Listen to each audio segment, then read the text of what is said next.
वचन समय के अनुसार हमें पढ़ना है, प्रार्थना समय के अनुसार हमें करना है, संगति समय के अनुसार हमें करना है, और जो समय है परमेश्वर का उसे हमें पर्याप्त देना है दोस्तों। नहीं तो हम प्रार्थना नहीं करते, बाइबल नहीं पढ़ते, संगति नहीं रख रहे हैं, कलीसिया नहीं आ रहे हैं, तो हम परमेश्वर के समय की चोरी कर रहे हैं। यह आज्ञा उन पर भी लागू होगा दोस्तों, तू चोरी ना करना।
आइए दोस्तों, हम परमेश्वर की एक बार फिर से महिमा में जाते हैं और उसकी स्तुति प्रशंसा को करते हैं दोस्तों। फास्टिंग, उपवास प्रार्थना सभा, फ्राइडे, शुक्रवार।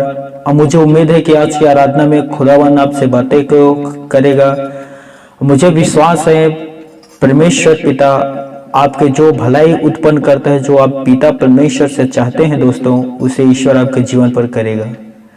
तो आइए दोस्तों, हम सभी मिलकर सर्वप्रथम आराधना पर जाएंगे और परमेश्वर की आराधना को करते हैं, फिर उनके पवित्र वचन को ग्रहण करेंगे। लॉर्ड जीसस, पिता परमेश्वर, प्रार्थना है प्रभु, आराधना पर तो हमें आशीष देना खुदावन। सब कुछ आपके नियंत्रण में रहे परमेश्वर पिता, हमारे मन को स्थिर रखना प्रभु। थैंक यू लॉर्ड, शुक्र प्रभु। दोस्तों आओ हम मिलकर परमेश्वर के धन्यवाद को करेंगे, इनके तमाम उपकार को, भलाइयों को, करुणा को, दया आदि प्रकार के जो पिछले दिनों उसने हमारे जीवन पर किया है, उसका धन्यवाद करते हैं। Thank you Lord. प्रभु का धन्यवाद करूंगा,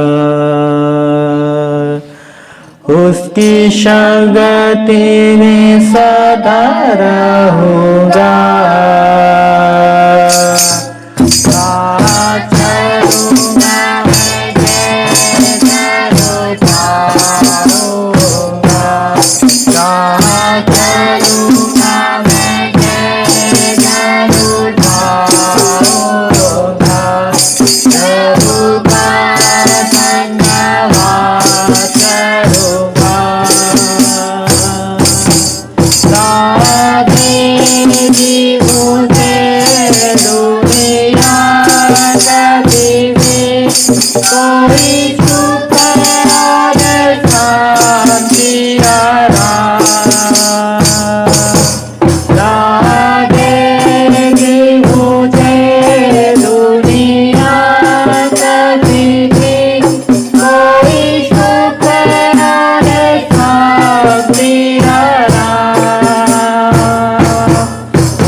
को पूरा करता है वो, कोई कठिन नहीं मुझे को। प्रभु का धन्यवाद करूँगा, उसकी संगति में सदा रहूँगा। करूँगा मैं जय जरूर पाऊँगा, करूँगा मैं जय जरूर पाऊँगा। प्रभु का धन्यवाद करूँगा। मेरी आयु के दिन पद में सदा तेरी सेवा को पूरा करूँगा। मेरी आयु के दिन पद में सदा तेरी सेवा को पूरा करूँगा। एक भक्ति सदा जलता रहूँगा, तेरी महिमा मेरी कामना। एक भक्ति सदा जलता रहूँगा, तेरी महिमा मेरी कामना। प्रभु का धन्यवाद करूँगा, उसकी संगति में सदा रहूँगा। करूँगा मैं जय जरूर पाऊँगा, करूँगा मैं जय जरूर पाऊँगा। प्रभु का धन्यवाद करूँगा।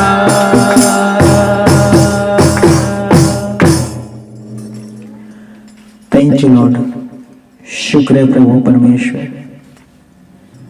धन्यवाद आसमानी पिता परमेश्वर। आज शाम के समय प्रभु जो हम सभी उपस्थित हैं, धन्यवाद पिता परमेश्वर एक दिन और हमें दिखाने के लिए प्रभु। धन्यवाद परमेश्वर पिता कि आज हम सभी आपकी स्तुति गान को कर रहे हैं परमेश्वर पिता।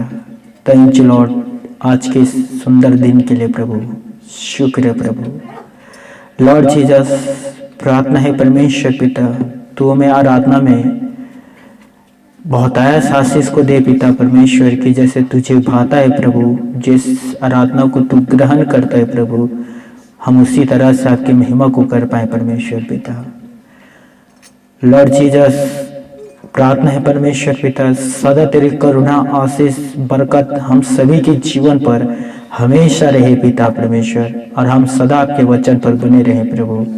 धन्यवाद परमेश्वर पिता जो अपने आराधना पर आशीष को दिया पिता परमेश्वर। इस दुआ को हम सभी प्रभु यीशु मसीह के नाम से मांगते हैं, आमीन। तो सभी प्यारे मसीह भाई बहन को एक बार फिर से जय मसीह की। हमारे पिता परमेश्वर और प्रभु यीशु नर्सरी के नाम में मैं अगेश्वर वर्मा दिल से आप सभी का स्वागत करता हूं। दोस्तों, आप सभी का भी जो यूट्यूब पर देख रहे हैं वेलकम, स्वागत है। मैं पवित्र शास्त्र वचन पर जाने से पहले कुछ काउंसलिंग सलाह देना चाहता हूं दोस्तों, उसके बाद हम पवित्र शास्त्र वचन से देखेंगे। मेरे प्यारे भाइयों और बहनों, पवित्र शास्त्र बाइबल से हम निरंतर शुक्रवार और संडे को अध्ययन कर रहे हैं, और आप सभी को ज्ञात होगा, पता होगा कि जब से कोरोना वायरस आया है और भारत देश में लॉकडाउन अनलॉक होते रहे हैं, खुदा के आना बहुत निकट है दोस्तों। जो जो पवित्र शास्त्र पर लिखा गया था यीशु नर्सरी ने अपने चेलों को बताया था, और चेलों ने पवित्र आत्मा की प्रेरणा पाकर उस पवित्र शास्त्र बाइबल को जो हमारे बीच है, इस पवित्र शास्त्र बाइबल को लिखा दोस्तों। और देखिए हम सभी अंधे नहीं हैं दोस्तों। खुदा ने हमें आंख दिया है, खुदा ने हमें बुद्धि दिया है, हम समझते हैं भले बुरे को। और परमेश्वर के पवित्र शास्त्र वचन पर जो हम मनन कर रहे हैं दोस्तों, और जो पवित्र शास्त्र के आत्मा से हमें जो प्रकाशन मिल रहा है, खुदा हमें बता रहे हैं कि उसका आना बहुत निकट है प्यारे भाई और बहनों। और वो अचानक हमें लेने के लिए आएंगे दोस्तों। उस दिन को ना, उस घड़ी को, उस समय को हम नहीं जानते दोस्तों। हम पृथ्वी पर बहक ना जाएं, हम पृथ्वी पर मन ना लगाएं, हम धन दौलत गाड़ी मोटर के पीछे ना भागें। याद रखना, ये कोई भी चीज हमारे साथ स्वर्ग नहीं जाएगा। जहां अधिक से अधिक आप लोग मनन करते, ध्यान लगाते हैं, क्योंकि प्रभु का आना निकट है दोस्तों। आएगा, अपने दुल्हन कलेसिया, अपने विश्वासी बेटी बेटों को उठा लेगा, और वो जो लोग पृथ्वी पर छोड़ दिए जाएंगे, वो महासंकट से गुजरना पड़ेगा उन्हें दोस्तों। तो मेरे प्यारे भाई और बहनों, मैं आप लोगों को यही सलाह देना चाहता हूं। आत्मा भी यही गवाही दे रहा है कि उसके आना बहुत निकट है और वो आने वाला है। आप बाइबल को बड़े ध्यान से पढ़िए और देखिए कि जो जो बातें आज पृथ्वी पर हो रहे हैं, और जो जो हम पृथ्वी पर बातें पृथ्वी पर हो रहे हैं, उन्हें अपने आंख से देख रहे हैं, न्यूज़पेपर के द्वारा, टीवी प्रसारण के द्वारा, कानों पर सुन रहे हैं। इससे हमें सावधान होना है और बड़े सतर्क होकर परमेश्वर के वचन पर अपने आप को ढाल देना है कि हम कभी भी उसके वचन से बाहर ना रहें। याद रखना दोस्तों, जो वचन पर है, जो वचन के अनुसार चल रहे हैं, वही इस पृथ्वी से उठा लिया जाएगा। जी सभी निकाल लिए। निर्गमन अध्याय 20 1 से मैं पढ़ने जा रहा हूं। यहां लिखा है, तब परमेश्वर ने ये सब वचन कहे, मैं तेरा परमेश्वर यहोवा हूं, जो तुझे दस्वत्त के घर अर्थात मिस्र देश से निकाल लाया है। पहला आज्ञा दोस्तों 3 पद पर है, ध्यान से देख सुनना। तो मुझे छोड़ दूसरे को ईश्वर करके ना मानना, तो अपने लिए कोई मूर्ति खोदकर ना बनाना। तीसरा आज्ञा 7 पद पर है दोस्तों, तो अपने परमेश्वर का नाम व्यर्थ ना लेना, तू विश्राम दिन को पवित्र मानने के लिए स्मरण रखना। फिर आ जाइए अब सीधा 12 पद में, तू अपने पिता और अपनी माता का आदर करना। 13, तू खून ना करना, तू व्यभिचार ना करना, तू चोरी ना करना, तू किसी के विरुद्ध झूठी साक्षी ना देना, तू किसी के घर का लालच ना करना, ना तो किसी की स्त्री का लालच करना, ना किसी के दास दासी या बैल गधे का, ना किसी वस्तु का लालच करना। अपने पढ़े गए पिता परमेश्वर वचन पर हम सभी को आशीष दे। आंख बंद करना दोस्तों। हे मेरा आसमानी पिता परमेश्वर, प्रार्थना है प्रभु, आज इस वचन पर तो हम सभी को प्रकाशन दे पिता परमेश्वर। प्रार्थना है परमेश्वर पिता, पिंतेकुस्त के जैसे आज के वचन हर एक विश्वासी के आत्मा पर काम को करे पिता परमेश्वर। वे सच्चे मन से फिराकर आपके पीछे चलने पाए परमेश्वर पिता। आज का जो परिश्रम है पिता परमेश्वर, उनके फल को तू परमेश्वर पिता अपने दास और अपने राज्य के झोले में भर दे पिता परमेश्वर।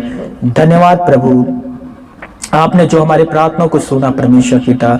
आगे के सारे समय परमेश्वर पिता आपके पवित्र हाथों में देते हुए पिता परमेश्वर, इस दुआ को प्रभु यीशु नसरी के नाम से मांगता हूं, आमीन। तो मेरे प्यारे भाइयों और बहनों, आप सभी को पता होगा लगभग यह 8वां फ्राइडे शुक्रवार है, जो हम परमेश्वर के 10 आज्ञा जो परमेश्वर ने सीने पर्वत पर मूसा को दिया था। यदि आप बाइबल पढ़े होंगे तो आप सभी को पता होगा कि मूसा 40 दिन और 40 रात सीने पर्वत पर परमेश्वर पिता से बात कर रहा था, और पिता परमेश्वर अपने पवित्र हाथों से पट्टियों पर, पत्थर के जो पट्टियों पर था उसमें आज्ञा को लिख रहा था मूसा के लिए, और मूसा जाकर इजराइल को दिया।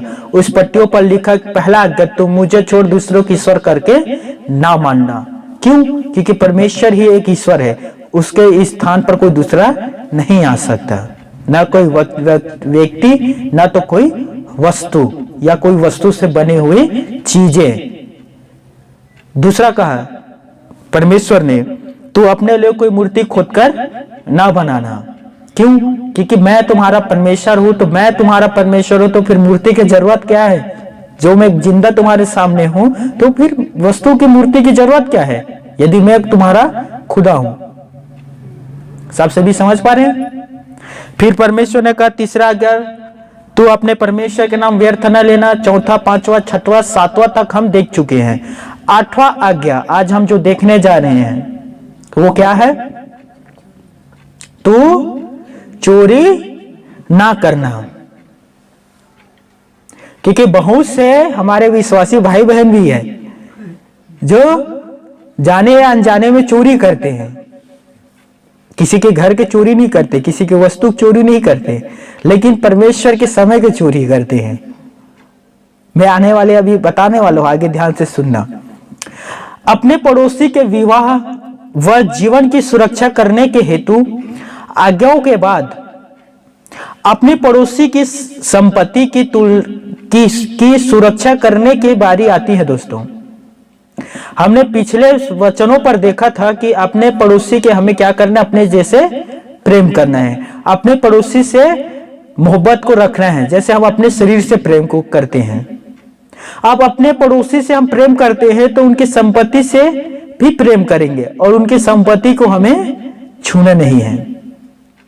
पड़ोसी के संपत्ति और पड़ोसी की बीवी पर कभी भी गंदा नजर नहीं डालना है। समझ में आ रहा है? इसीलिए परमेश्वर ने कहा अपने पड़ोसी से प्रेम करना, और हमने बीते पर देखे थे। इसके बाद खुदा हमें कहता है कि उनकी संपत्ति की भी सुरक्षा करना है, उनके व्यवहारिक जीवन की भी देखरेख करना है और उनकी संपत्ति की भी सुरक्षा करना है। परमेश्वर पिता ने हत्या व व्यभिचार की सूची में चोरी को क्यों जोड़ा? दोस्तों, चोरी को, क्या चोरी करना उन दोनों पापों की तुलना में कम नहीं है? लोगों की दृष्टि में तो लगेगा ना, ये तो सिर्फ एक चोरी है, सिर्फ एक चोरी है, पड़ोसी का थोड़ा जमीन ले लिया, क्या हुआ? ये हत्या थोड़ी है, व्यभिचार थोड़ी है। यदि इसका गुना कम होता तो परमेश्वर 10 आज्ञा में इस 8वीं आज्ञा पर क्यों लिखा है कि तू चोरी ना करना? हमें समझना होगा दोस्तों, ध्यान से सुनना। और कभी गलत फहमी अपने दिमाग पर ना लाना कि सिर्फ एक चोरी तो है, क्या हो गया? पति सोए हुए 10 रुपए जेब से निकाल लेते हैं, क्या चलेगा? पता थोड़ी चलेगा। या आदि प्रकार का काम है। ध्यान से सुनना, पड़ोसी के ना तो हमें जमीन पर किसी प्रकार की दृष्टि डालना है और न ही उसी किसी भी वस्तुओं पर। वो आपके लिए एक मिट्टी के समान है। दोस्तों, ध्यान से सुनना दोस्तों, बाइबल हमें क्या सिखाते हैं? किसी की संपत्ति को चुराना कोई छोटा अपराध नहीं है। किसी व्यक्ति की संपत्ति उसके जीवन के आधार को दर्शाते हैं। दोस्तों,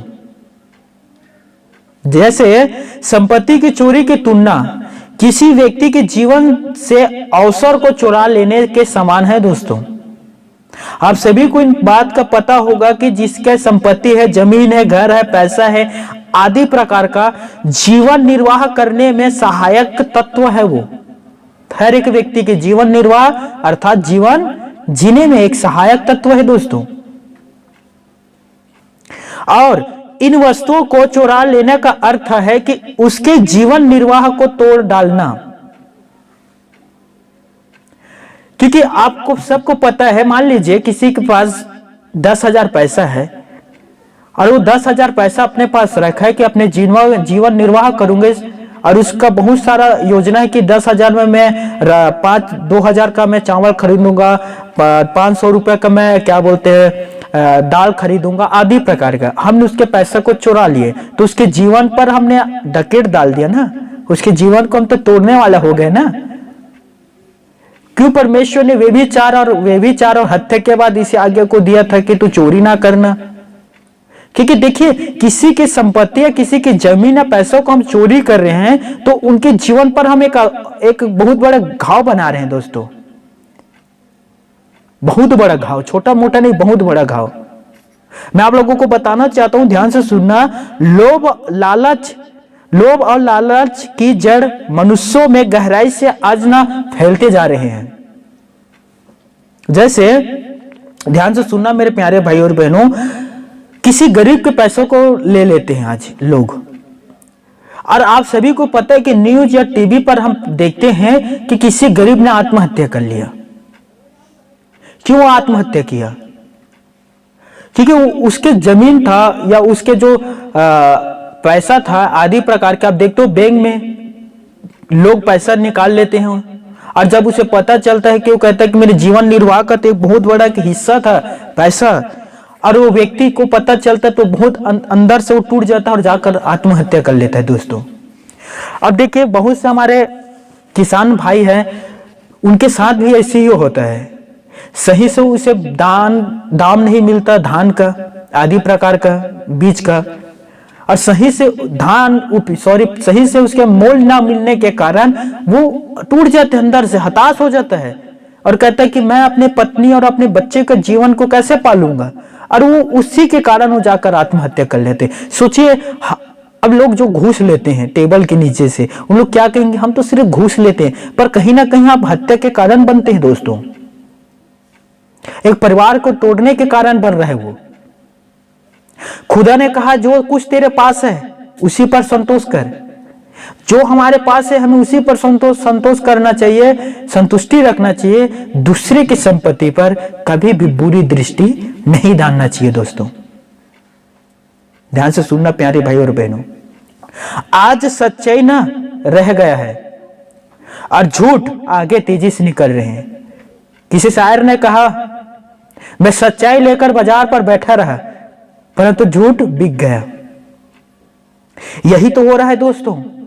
भजनकार कहता है भजन संहिता अध्याय 63 के 12 पद में, देखो ये तो दुष्ट लोग हैं तो भी सदा आराम से रहकर धन संपत्ति बटोरते रहते हैं। भजनकार कहता है कि दुष्ट लोग हैं, आराम से रहते हैं और धन संपत्ति जमीन जायदाद हीरा मोती जवाहरात आदि प्रकार के वस्तु बटोरते रहते हैं, और हम जो सत्य के रास्ते पर चलने वाले हैं।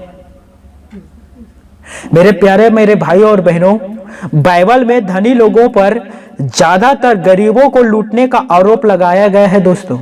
बाइबल पर किन्हें लूटने का? किन्हें? गरीब लोगों को। जैसे अहाब और इजबेल ने नाबोत नाम के एक व्यक्ति था, उसके बारी को हड़प लिया, अपने पास रख लिया, और ना सिर्फ उसके जमीन को लिया परंतु एक दोष लगाकर उसे मरवा भी दिया। यह राजा था दोस्तों, और उसकी पत्नी का नाम इजबेल थे। इन दोनों ने सोचे एक का क्या किया, जमीन को ले भी लिया और उसे दोष लगाकर मरवा भी दिया। ध्यान से सुनना मेरे प्यारे भाई और बहनों, धनवान गरीबों को लूट रहा है, बलवान भी गरीबों को लूट रहा है, राजनेता भी गरीबों को लूट रहा है, ऑफिसर जो हैं गलत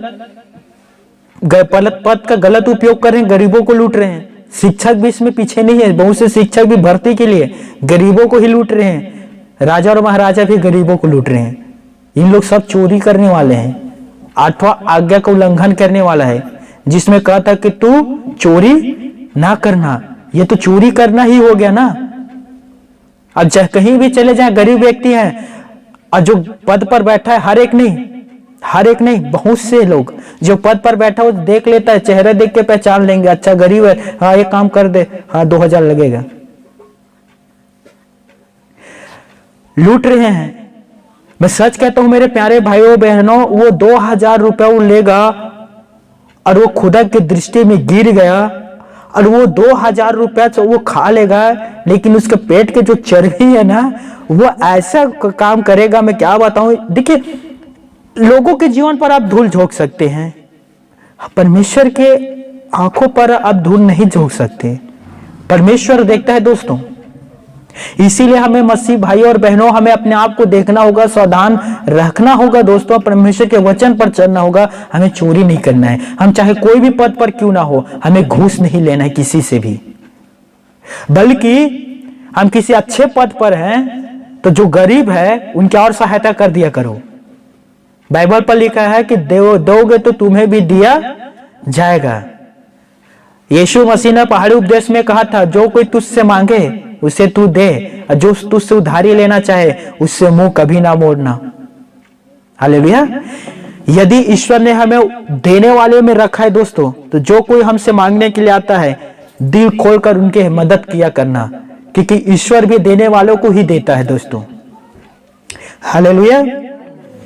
लेकिन आज अधिकतर धनी व्यक्ति और अधिक धनी होते जा रहे हैं, और अधिकतर गरीब और गरीब होते जा रहे हैं। ध्यान से सुनना प्यारे भाई और बहनों, मैं एक पेपर पढ़ रहा था। आगरा का एक डॉक्टर था, आगरा का। उसके पास एक महिला गई जो डिलीवरी होने वाली थी, और वो जाकर डॉक्टर से डिलीवरी करवाया, और उनके पास पर्याप्त पैसा नहीं था, कुछ घट रहा था। तो जो डॉक्टर था ना, वो जो नवजात शिशु था, बच्चा था, उसे लिया और बेच दिया। सोचिए, इंसान में से इंसानियत खत्म हो गया है। कुछ पैसा की कमी था तो उसके बच्चों को ही बेच दिया। और ये सिर्फ एक ही घटना नहीं है दोस्तों, मैं बहुत से ऐसे लोगों को जानता हूं जो गरीबों के साथ धोखाधड़ी करते हैं, गरीबों का पैसा को कुछ नहीं कर दें। मान लीजिए एक बीमार व्यक्ति है ना, एक बीमार व्यक्ति है, डॉक्टर के पास जाओगे, वो आपको देखेगा और कहेगा मैं आपको अच्छा नहीं कर सकता, आप बिलासपुर चले जाएं, रायपुर चले जाएं, भिलाई चले जाएं, और वो आपको रिफर कर देगा, और वो आपको रिफर करने का ही पैसा ले लेगा, 30,000 40,000। उसने क्या किया, सिर्फ भेजा है आपको और उसका पैसा मिल गया उसे। मैं क्या कहूं दोस्तों, ऐसे लोगों को लिए मैं तो सिर्फ तरस खा सकता हूं, क्योंकि ये परमेश्वर के न्याय के सिंहासन पर खड़ा होकर क्या जवाब देगा, क्या जवाब देगा। हम सभी आप में से बहुत से लोग भी कहते होंगे कि डॉक्टर को एक भगवान के रूप में देखे जाते हैं। और ना सिर्फ एक ही पद पर नहीं है दोस्तों, अनेकों पद पर आप सभी गुजरे भी होंगे। ऐसे बहुत से काम है जो पैसा ही देकर हुआ होगा, नहीं तो आपको इतना चलाएंगे, इतना दौड़ाएंगे, इतना दौड़ाएंगे, इतना दौड़ाएंगे कि आपके पैर का जूता ही घिस जाएगा, लेकिन उसके दिमाग में घिसा नहीं जाएगा। मैं कहना चाहता हूं मेरे प्यारे भाइयों और बहनों, कभी भी आप लोग किसी के साथ चोरी ना करना दोस्तों। जितना हो सके मदद करना। बाइबल पर धनी लोगों के लिए हाय कहा गया है दोस्तों, जो गरीबों को लूटते हैं। एक कहावत है, अब हो सकता है आप भी जानते होंगे, घोड़ों के पीछे और पैसे वालों के आगे कभी नहीं चलना चाहिए। पूछो क्यों? क्योंकि कभी भी लात मार देते हैं दोस्तों, जबरदस्त लात मारते हैं। इसीलिए हमें सिर्फ परमेश्वर पिता पर विश्वास रखना है। और मेरे प्यारे भाई और बहनों, जितना बन सके आप लोगों से निवेदन करता हूं, गरीबों, लाचारों, अनाथों का ना जितना हो सके सहायता किया करें। इब्रानियों के पत्र पर लिखा है कि तुम भलाई करना ना छोड़ना। हमें हर एक लोगों के लिए जितना हो सकता है दोस्तों, मैं नहीं कहता हूं कि जो संपत्ति है बेच दो, जैसे यीशु मसीह ने एक धनवान से कहा था, जाओ सब संपत्ति बेच दो, स्वर्ग में तुझे बहुत सारा संपत्ति मिलेगा। तो धनवान व्यक्ति का चेहरा उतर गया। यीशु ने कहा अपने चेलों से, मत्ती रचित सुसमाचार अध्याय 19 और मेरे ख्याल से उसका 23 और 24 पद में यीशु ने कहा, मैं तुमसे सच कहता हूं, धनवानों का स्वर्ग के राज्य में प्रवेश करना बहुत कठिन है। यीशु ने इसी पद को दोबारा फिर दोहराया 23-24 पद में, मैं तुमसे सच सच कहता हूं, धनवानों का स्वर्ग के राज्य में, परमेश्वर के राज्य में प्रवेश करने से ऊंट का सुई के नाक में से निकल जाना सहज है, लेकिन धनवान स्वर्ग के राज्य में प्रवेश नहीं करेगा। बहुत से धनवान व्यक्ति इस पद को पढ़ते होंगे ना तो जल्दी भगाते होंगे, जल्दी चल रही है, परमेश्वर के राज्य में प्रवेश नहीं करेंगे। पर एक अवसर है दोस्तों, यीशु ने कहा परमेश्वर, मनुष्यों के लिए काम असंभव है लेकिन परमेश्वर के लिए काम संभव है, 26 पद में। अर्थात हर एक धनवान व्यक्ति गलत नहीं है, बहुत से धनवान ऐसे भी हैं जो लोगों के भलाई करते हैं, और बहुत से धनवान ऐसे भी हैं जो लोगों को लूटते हैं। मैं सच कह रहा हूं दोस्तों। कल ही मैं एक न्यूज़पेपर पढ़ रहा था, हमारे ही भारत देश का एक महान दानदाता है दोस्तों, जिसका नाम अजीम प्रेम जी है। अजीम प्रेम जी, ये पता है हर दिन कितना दान करते हैं? 22 करोड़। कितना? हर दिन सोचिए दोस्तों,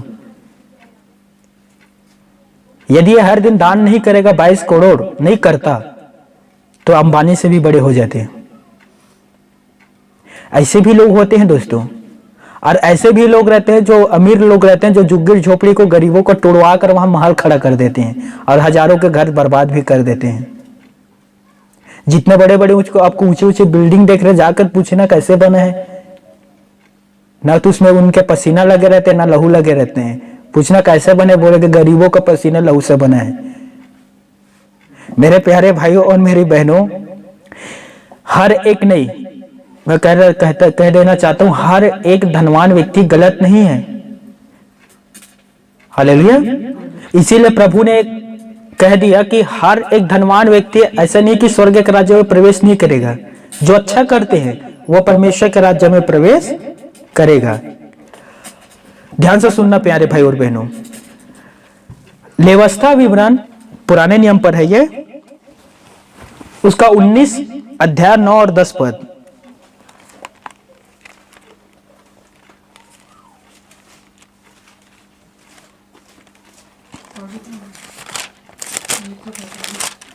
ठीक है, यहां लिखा है,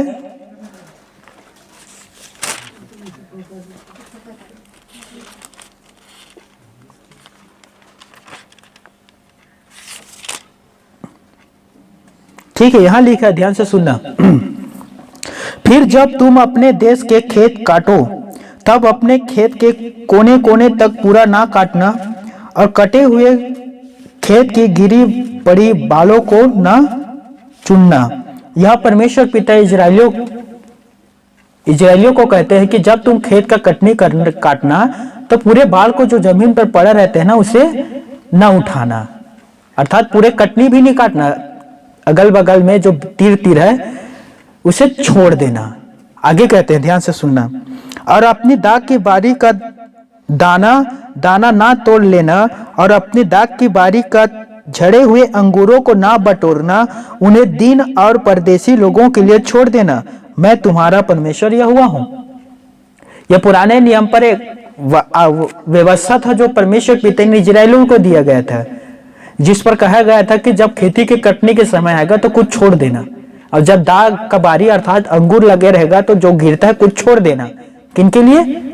परदेशी लोगों के लिए, दीन लोगों के लिए, गरीबों के लिए। परंतु आज के हमारे भाई क्या करते हैं? अपने खेत का कटनी पहले नहीं काटेंगे, दूसरे के खेत में कटनी काटेंगे, और वो भर भर के बोरी पर घर पर ला लेते हैं। और ईश्वर कहता है, मैंने तुम्हें क्या आज्ञा दिया था? तो तुम क्या कर रहे हो?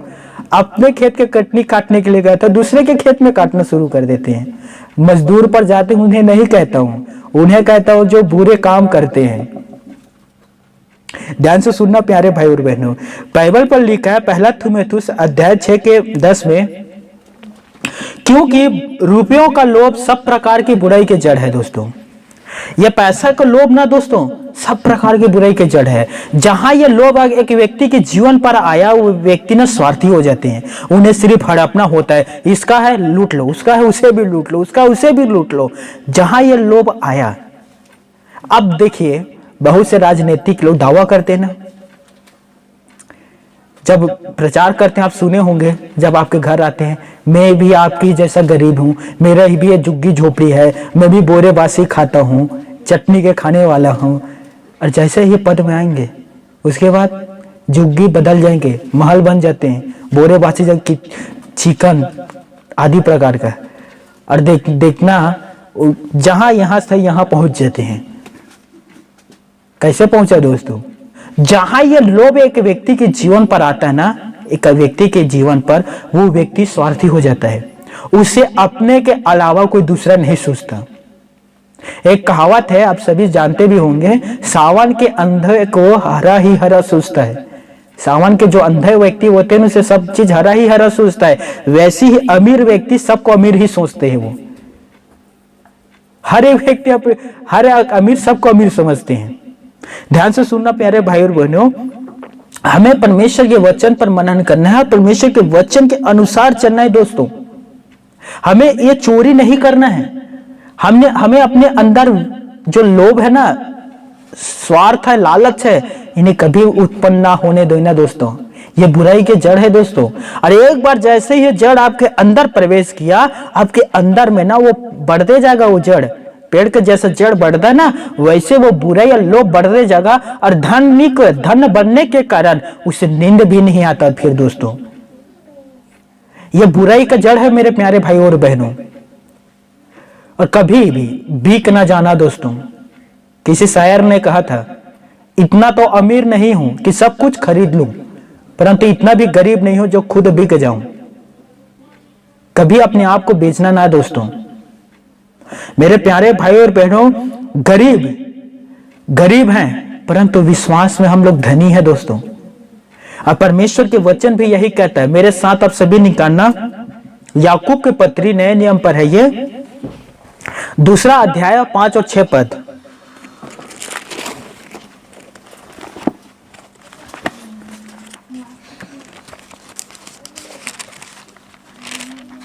ठीक है, निकाल लिए।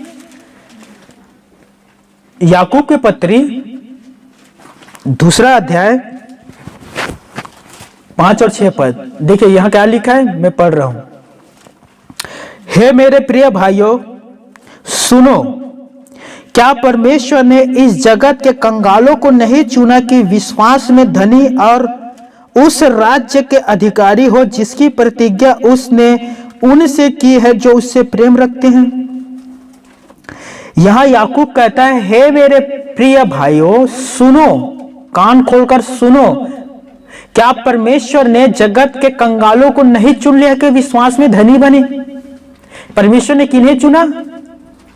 कंगालों को। यीशु ने अपने रूप को धारण किया, वो कंगाल बन गया दोस्तों, बाइबल पर लिखा है। और बाइबल का परमेश्वर कहता है कि वो कंगालों को चुन लिया कि विश्वास में क्या बने? धनी बने। और आगे लिखा है उस राज्य के अधिकारी हो जिसकी प्रतिज्ञा परमेश्वर ने अपने प्रेम करने वालों से किया है। अब किन से प्रेम करते हैं? हम लोगों से। हालेलुया। तो हम लोग विश्वास में क्या है? धनी हैं। हालेलुया। सभी कहना हम लोग धनी हैं। यस, हम धनी हैं। हालेलुया। खुदा ने सोचिए जब आदम को बनाया तो किसमें से बनाया था दोस्तों? मिट्टी से। सोना से भी बना सकता था, चांदी से भी बना सकता था, कोहनूर हीरे से भी बना सकता था, पर किससे बनाया? मिट्टी से। और पता है मिट्टी के शरीर में कितना अरबों खरबों का आप लोग मालिक हैं। किडनी का दाम कितना है पता है? मेरा पैर नहीं है, यहां कौन है बताओ जो अपना दोनों पैर मुझे दे दे। मैं कम से कम उसके लिए 5 लाख दूंगा। तो ऐसा कोई व्यक्ति नहीं है जो अपना शरीर का अंग दे दे। सोचिए आप करोड़ों का मालिक हैं, है कि नहीं है दोस्तों? सोचिए खुदा कितना बड़ा कारीगर है। सोचिए मिट्टी से बनाया, वो भी अरबों खरबों का। हालेलुया। मेरे प्यारे भाई और बहनों, बाइबल पर लिखा है हम विश्वासी जो प्रभु यीशु मसीह पर विश्वास करते हैं किसी धनी से कम नहीं है।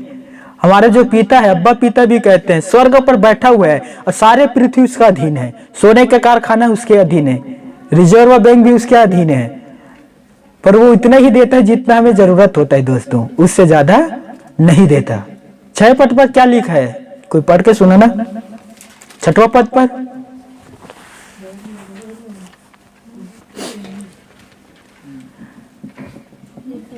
6 पद पर, आयत पर, हाँ उसी का।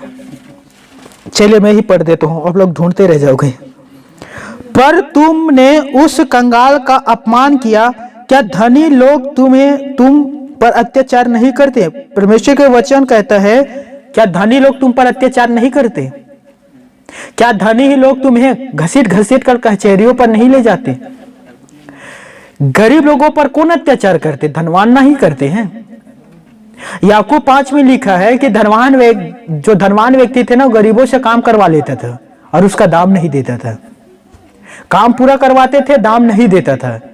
परमेश्वर ने कहा, हे धनवान सुन ले, कान खोल, वे दिन आते हैं कि तुम्हारे सोने चांदी पर कै रच जाएंगे, तुम्हारे वस्त्रों को कीड़े खा जाएंगे, और तुम पृथ्वी पर भोग विलास में जो लगे हुए हैं ना, दूसरे के धन हड़पने वाले हो, अपने शरीर का पालन पोषण कर कर उसे मोटा ताजा बना रहे हो। किस लिए? विनाश के दिनों के लिए। अब एक सिंपल रीजन आप देखना दोस्तों, अभी कोरोना वायरस है ना, अभी तो चला नहीं गया है। सबसे अधिक प्रभाव अमीर के जो देश है ना वहीं पड़ा है दोस्तों, देख लेना। हमारे बिहार राज्य में देखना, कोरोना वायरस वहां सबसे ज्यादा गरीबी है, कोरोना वायरस वहां सबसे ज्यादा कम है। वहीं आप धनवान देश को देखो, अमेरिका, एक दिन में 1 लाख लोग संक्रमित हो रहे हैं, मृत्यु की दर सबसे अधिक है, सबसे संक्रमित में सबसे अधिक है, टॉप नंबर 1 पर है। हमारे भारत देश में भी कोरोना है, लेकिन यह मृत्यु की दर बहुत कम है। मेरे प्यारे भाई और बहनों, बाइबल में धनवानों को सावधान करता है और कहता है कि देख, तेरे सोने चांदी पर कै रच जाएगा, तेरे वस्त्र जो है उसे कीड़ा खा जाएंगे। मेरे प्यारे, मेरे भाइयों और मेरे बहनों, जो है, मैं एक बार फिर कह देता हूं, जो हमारे पास है उसी पर संतोष करो। जो आप मजदूरी के काम करते हो, जो आपका वेतन है उसी पर संतोष करो। किसी का चोरी ना करना, छत्तीसगढ़ी में कह देता हूं, चोटा ना बनना, याद रख लेना। ध्यान से सुनना प्यारे भाई, आगे देखते हैं हम। एक व्यक्ति वो होते हैं जो लोगों की दृष्टि में धनवान होते हैं। कौन व्यक्ति? अभी आप लोगों को पूछो कि सबसे धनवान व्यक्ति कौन है, फटाफट नाम बता दोगे 4-5 कर, क्योंकि आपकी दृष्टि में धनवान है। एक व्यक्ति वो होते हैं जो परमेश्वर की दृष्टि में धनवान होता है दोस्तों। एक वो व्यक्ति होते हैं जो मनुष्यों की दृष्टि में धनवान होते हैं और जो लोगों की दृष्टि भी में सचमुच धनवान है। दूसरे वो व्यक्ति होते हैं जो गरीब होते हैं लेकिन ईश्वर की दृष्टि में वो धनवान है।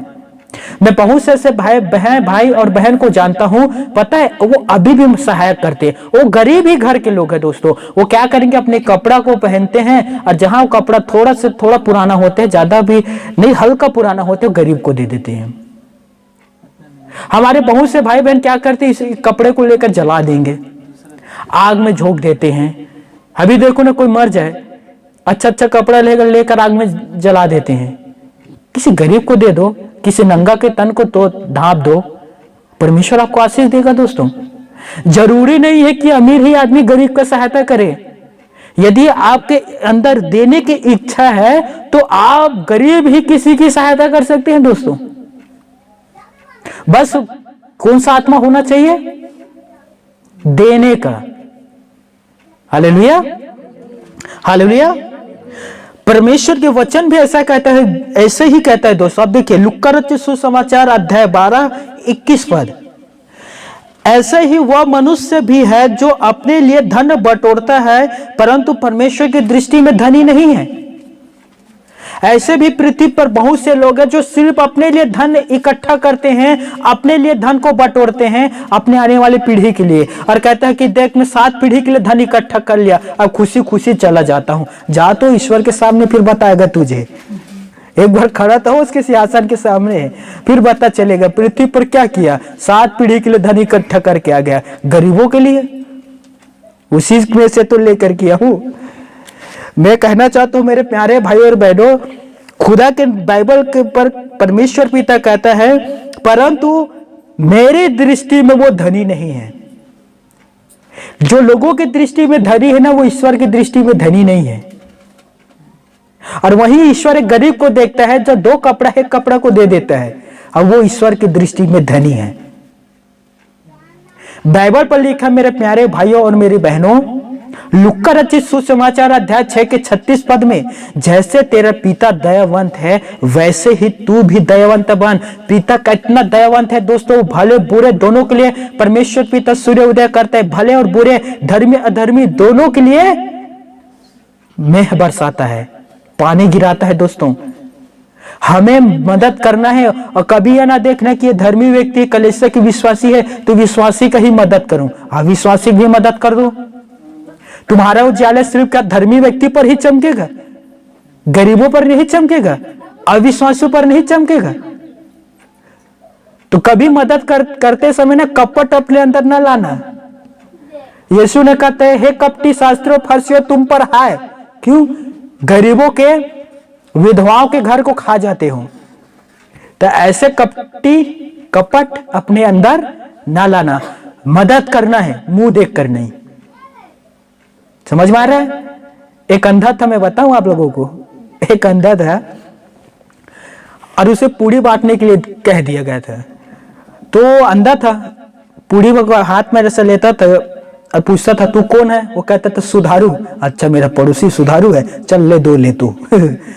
फिर आता था, वो पूछता तू कौन है? मैं बुधारू। अच्छा मेरा दोस्त है, तू 5 ले। तो एक महिला है और कहा तेरा क्या नाम है? उसने कहा फूलवंती। अच्छा फूलवंती तू है? अच्छा पड़ोसी में मेरे दुश्मन का, तू 1 ले। फिर एक आया और उसने पूछा तेरा क्या नाम है? वो कहता मैं हूं जी। अच्छा तू है, लो 50 ले तू। अपनी पत्नी को कितना दे दिया? 50। अंधा है तो कितना दिमाग है उसका, अपने पत्नी को 50 दे दिया। एक महिला सुन रहा था चुपचाप, वो भी जाकर कहते कौन है तू? मैं हूं जी। वो कहते मैंने 1 शादी किया था, 2 कहां से आ गए? ये दूसरा कौन है? एक बार फिर कहना मैं हूं जी। अच्छा तू है रामू का पत्नी है। अंधा, आंख का अंधा है, कान का नहीं है दोस्तों। तो हर एक व्यक्ति अपने लिए तो सब प्यार करते हैं दोस्तों, अपने लिए सब धन इकट्ठा करता है। हमारा पिता परमेश्वर को देखो कितना दयालु पिता है, दोनों के लिए प्रेम करते, धर्मी अधर्मी, भले बुरे, सूर्य दोनों के लिए होता है ना, पानी दोनों के लिए गिरते ना। नहीं तो सोचे सिर्फ धर्मी के खेत का फसल होता, पूरा पृथ्वी बदल जाता दोस्तों। सब घर धर्मी व्यक्ति पाए जाते हैं और आधा से ज्यादा प्रेम थोड़ी करते, डर के कारण करते। ईश्वर को जहां छोड़ेंगे खेत सूख जाएगा। ध्यान से सुनना प्यारे भाइयों और मेरे बहनों, खुदा ने हमें कहा है ज्यादा अपने लिए बटोरना नहीं है, ज्यादा अपने लिए इकट्ठा नहीं करना है। खुदा कहता है 2 कपड़ा है 1 दे। परमेश्वर पिता कहता है कि तेरे पास पर्याप्त भोजन है और तेरे भाई आता है दरवाजा खटखटा कर कहता है कि हे मेरे भाई, मेरे घर मेहमान आया है, कुछ रोटी खाने के लिए दे। तो उठ और उसे कुछ खाने के लिए दे। बाइबल पर बार बार क्यों हमारा परमेश्वर पिता कहता है कि तू दे, तू देना सीख, तू दे, लोगों का मदद कर, गरीबों का सहायता कर। क्यों कहता है दोस्तों? क्योंकि एक देने वाला है ना, कभी भी उसका हाथ खाली नहीं होता दोस्तों। और जो जितना देता है मेरे प्यारे भाई और बहनों, ईश्वर से उतने ही उसे प्राप्त होता है दोस्तों। सोचिए एक भारत देश के व्यक्ति है जो एक दिन में 22 करोड़ रुपए दान करता है, ईश्वर उसे 2 गुना आशीष देता है दोस्तों। विप्रो कंपनी का मालिक है वो। क्यों? क्योंकि वो देता है। और एक वही कंजूस व्यक्ति है जिनके पास अरबों खरबों रुपए है, वो देता नहीं है। परमेश्वर के वचन की चोरी करना यह भी एक चोरी है दोस्तों। बाइबल अधिक से अधिक नहीं पढ़ना यह भी एक चोरी है। प्रार्थना नहीं करना यह भी एक चोरी है। संगति न करना ईश्वर से यह भी एक चोरी है। दूसरे को भेड़ को चुराना, दूसरे के विश्वासी को अपने कलेश में चोरी कर खिलाना, यह भी एक चोरी है। पत्नी का या पति का पैसा निकालना यह भी एक चोरी है। आदि प्रकार के कितने सारे चोरी होते हैं दोस्तों।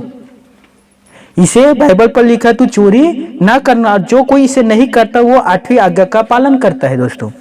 और जो ये सब चीज काम को करता है वो 8वां जो आज्ञा उसका उल्लंघन करता है। अब आप कौन से बनोगे, आज्ञा पालन करने वाले या आज्ञा उल्लंघन करने वाले? सच में कोई भी परिस्थिति आ जाए, कितनों भी पत्ती पीकर दारू पड़े रहे, उसके जेब से पैसा नहीं निकालना है। कितना भी पी के पड़े रहे वो। नहीं तो बहुत से लोग ना पी के आते हैं, पति पड़ा रहता है, पता है आज तो निकालूंगा, आज तो, और निकाल लेते 50-100 रुपया। लेकिन दारू पीने वाले बहुत चतुर होते हैं दोस्तों। मैं भी पीता था, उसे पाई पता रहता है कि कहाँ कितना खर्चा किया हूं, कहाँ कितना और कितना मेरे जेब में था। सुबह उठेगा सबसे पहले वो जेब देखेगा, फिर कहेगा पैसा किसने निकाला, कितनों पीने वाला। वो बहुत चतुर होता है, मैं जानता हूं दोस्तों, क्योंकि मैं भी बेवड़ा के ही परिवार से हूं।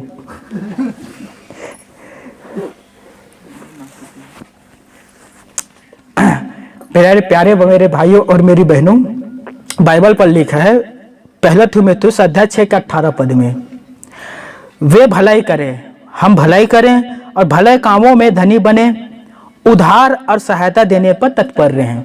बाइबल पर लिखा है नीति वचन पर, जो कंगालों पर अनुग्रह करता है वो यहोवा को उधारी देता है, परमेश्वर को। अर्थात जो गरीबों का सहायता करता है, गरीबों का मदद करता है, वो गरीब को मदद कर रहे हैं, लेकिन वो परमेश्वर को उधारी भी दे रहे हैं दोस्तों। और खुदा किसी की उधारी अपने पास नहीं रखता, वो याद रख लेना। जितना आप गरीब का सहायता कर रहे हो उतना आप परमेश्वर को उधारी दे रहे हो, और वो उधारी का पैसा नहीं रखता, वो आपको 4 गुना रिटर्न कर देगा दोस्तों। Hallelujah, hallelujah. तो आज से ये वचन जो आज हमने देखे हैं, निर्णय ले लीजिए, कभी भी चोरी नहीं करना है, ठीक है।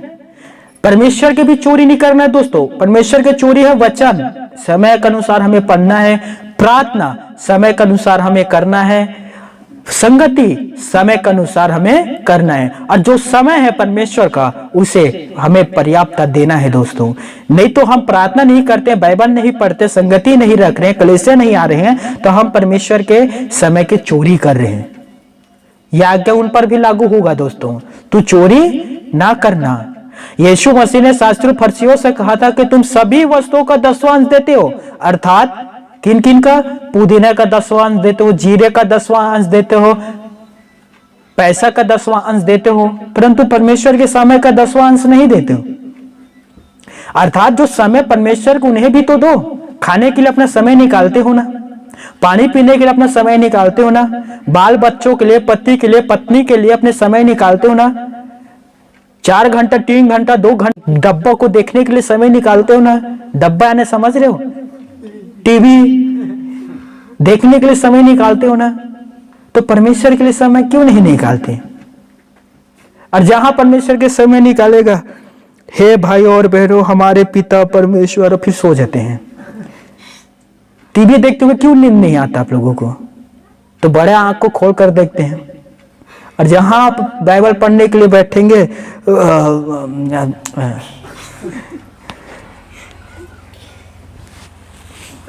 नीति वचन पर सुलेमान ने कहा था, हे आलसियो, ऐसे लोगों को कहते हैं हे आलसियो। चींटी को देखो कितना बुद्धिमान है वो। कभी भी ऐसा आपको आलसी आते हैं ना, तो चींटी को देखना है कितना बुद्धिमान होते हैं। अपने से भी ना दुगना बोझ लेकर वो चलता है दोस्तों। परमेश्वर के लिए कुछ बोझ उठाइए दोस्तों, आलसी ना बने। मैं कहना चाहता हूं मेरे प्यारे भाई और बहनों, एक आदर्श बनो, अपने परिवार के लिए गवाही बनो।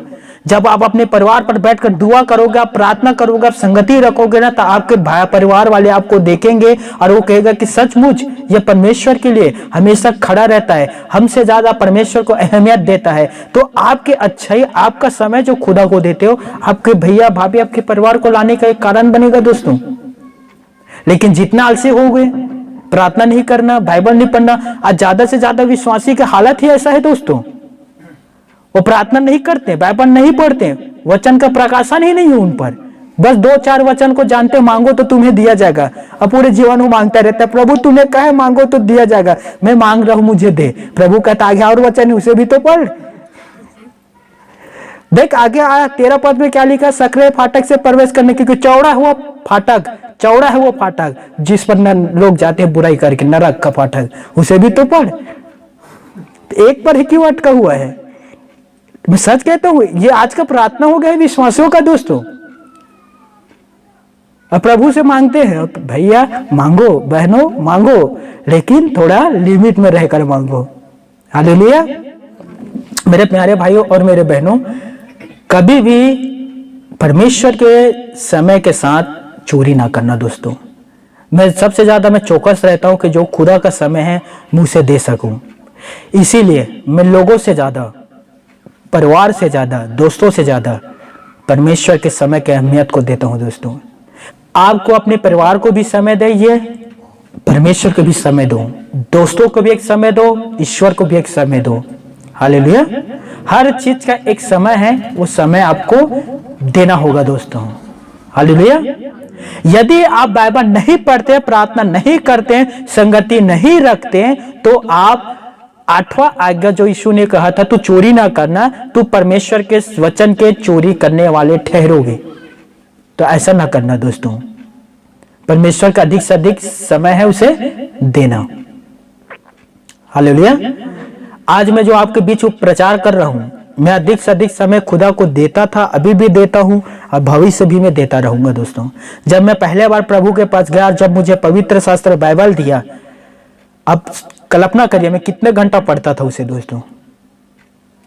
लगभग 15 से 16 घंटा। एक दिन तो रेगुलर 12 घंटा पढ़ा, बिना रुके थके हुए, पढ़ते ही गया। उसके बाद शाम को पढ़ना, रात को पढ़ना, और अभी भी वो जो काम है वो चल रहा है दोस्तों। तो आप लोग भी परमेश्वर का जो समय उसे देना, चोरी ना करना दोस्तों। चलिए अब आप सभी के लिए प्रार्थना करने जा रहा हूं, आंख बंद कर लेना। लॉर्ड जीसस, आज के वचन पर आपने हमें आशीष दिया प्रभु। हम हृदय से आपका धन्यवाद देते हैं परमेश्वर पिता, और प्रार्थना करता हूं प्रभु, जितने पृथ्वी पर भूखा है, प्यासा है, कमजोर है, निर्बल है, विधवा, अनाथ आदि प्रकार के प्रभु, उनके सहायता के लिए तो मैं पर्याप्त परमेश्वर पिता। धन को नहीं, मन को दे परमेश्वर पिता, कि हम उन्हें दे पाए प्रभु। आज के वचन पर आपने हमें आशीष दिया, हम हृदय से आपका धन्यवाद देते हैं परमेश्वर पिता, और प्रार्थना करता हूं प्रभु, इन प्यारे भाई बहन जो इस जगह पर हैं, उन्हें तू चंगाई बरकत दे परमेश्वर पिता। प्यारे भाई और बहनों, यदि आपके शरीर में किसी भी प्रकार के कोई रोग है, अपने उस अंग पर हाथ को रख लीजिए। लॉर्ड जीसस, प्रार्थना करता हूं प्रभु, इन तमाम प्यारे भाई बहनों के लिए पिता परमेश्वर, इनके शरीर के जो भी दर्द तकलीफ है या इनके परिवार में पिता, वो यीशु के नाम से दूर हो जाए पिता परमेश्वर। इन सभी को छू के चंगाई दे, और शरीर के सारे निर्बलता, बोझ, तकलीफ, शैतानिक समस्याएं, मैं तुझे यीशु नर्सरी के नाम से आज्ञा देता हूं, इन सभी के जीवन से दूर हो जा। Fire in the name of Jesus Christ, Yeshu नर्सरी के नाम से दूर हो जा। Fire in the name of Jesus Christ. छू ले प्रभु इन सभी को। धन्यवाद प्रभु जो अपने प्रार्थना को सुना, धन्यवाद जो अपने लोगों को चंगाई को दिया पिता परमेश्वर। धन्यवाद परमेश्वर पिता, सारा आदर, महिमा, गौरव, सम्मान, अधिकार आपको देते हुए धन्यवाद के साथ इस दुआ को प्रभु यीशु नर्सरी के नाम से मांगता हूं, आमीन। God bless you. प्रभु आप सभी को आशीष दे, आमीन।